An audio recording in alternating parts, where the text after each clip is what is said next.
આપણા ડોક્ટર સાહેબ જેવા આપણે એમના જોડેથી પ્રેરણા લેવાની છે. અત્યારે પહેલા કરતા ઘણો સમાજ આપણો આગળ આવી ગયો. અત્યારે ઘણા બધા વિદ્યાર્થીઓ પણ ઉપર આવ્યા, એમનું સન્માન થયું. તો શરૂઆત થઈ ગઈ છે ડોક્ટર સાહેબે કીધું એમ. પણ હજી બીજા જે સમાજ છે એ સમાજ કરતા હજુ પણ આપણે ઘણા પાછળ છીએ. ને મેં ગમે ત્યારે કોઈ પણ પ્રસંગ હોય આપણા ઠાકોર સમાજનો આવો તો ચોક્કસપણે હું આ ગીત રજૂ કરું છું. જાગો જાગો ઠાકોર જમાનો બદલાયો.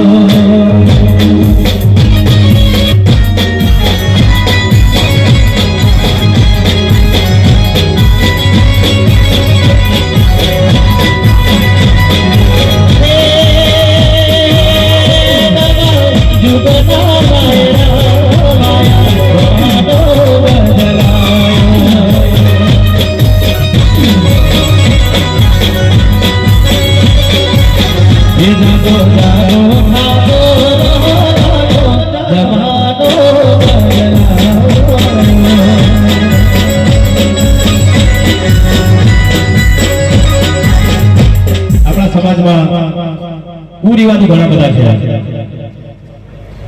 બીજા સમાજમાં પણ હશે, પણ આપણા સમાજમાં મને ખબર છે ત્યાં સુધી જેમ કે બાળ લગ્ન આપણા સમાજમાં દીકરા દીકરી નાના હોય છે ત્યાંથી જ એમને લગ્ન કરી દેવામાં આવે છે અને એના લીધે પછી આગળ જતા એ ભણી પણ નથી શકતા.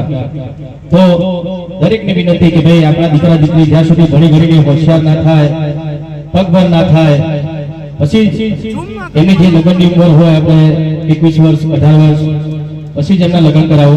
માટે હો મારા લગ્ન ઠાકુરી આજ છોડો જમાનો બદલાયો.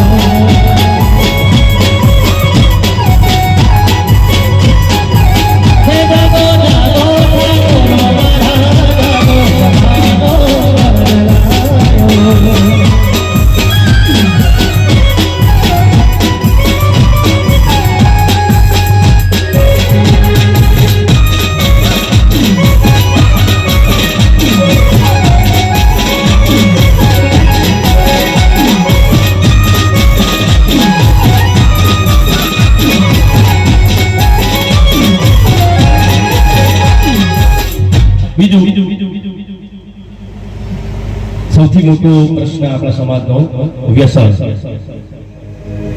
હું પણ ઘણી જગ્યાએ જો વ્યસનની વાત કરું તો અમુક મિત્રો એવું પણ કે ભાઈ એવું થોડું કે આપણા સમાજના વ્યસન કરે બીજા સમાજના નહીં કરતા, એવું ચમ નહીં કહેતા તમે. હું કહું ભાઈ હું તમારો દીકરો છું, તમારો ભાઈ છું, તો મારી ફરજ બને છે મારા સમાજને કહેવાની.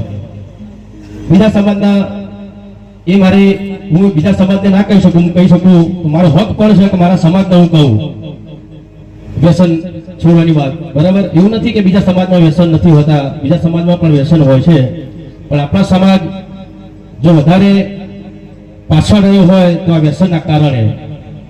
એટલા માટે તમે દારૂના વ્યસન છોડો જમાનો બદલાયો.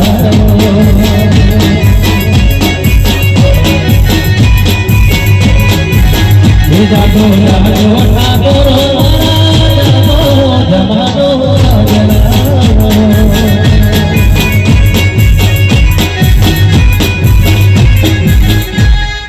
ને આ બધું આપણા સમાજમાં કેમ થાય છે?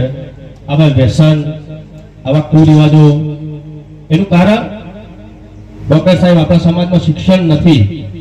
એના લીધે જ આ બધા વ્યસનો અને આવા કુરિવાજો આપણા સમાજમાં થાય છે.